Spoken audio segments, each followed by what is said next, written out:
Lieutenant general retired Mohammed Saeed ने RSS और BJP को आड़े हाथों ले लिया। बोले भारत सिर्फ हिंदुओं का नहीं, अखंड भारत का ख्वाब खुद भारत को ले डूबेगा।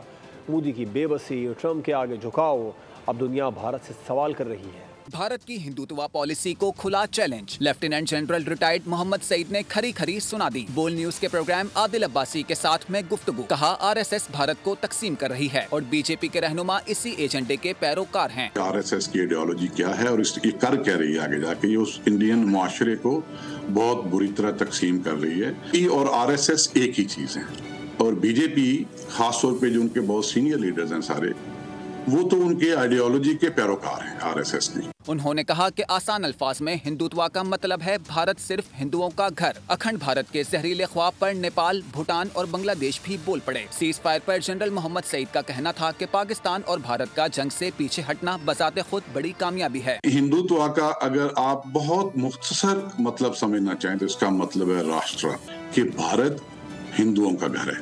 क्या भूटान ने उसके ऊपर बड़ी स्ट्रॉन्ग पोजीशन नहीं ली थी? क्या नेपाल ने उस पर कोई पोजीशन नहीं ली? क्या बांग्लादेश ने, जब हसीना वाजिद थी जो उनकी बड़ी स्ट्रॉन्ग अलाइन थी, उन्होंने पोजीशन नहीं ली? तो सब ने उसके ऊपर एक पोजीशन ली थी। उन्होंने कहा नहीं, इसका तो आरएसएस से कोई ताल्लुक नहीं है। मोदी ने ट्रंप के सामने घुटने टेके और उसकी कीमत अब भारत को चुकानी पड़ रही है। जनरल सईद ने याद दिलाया कि मोदी तकरीर में रो पड़े कि पाकिस्तान ने भारत पर ही हमला कर दिया। जब पाकिस्तान पर हमला हुआ तो क्या हम नॉर्थ पोल पर बम गिराते?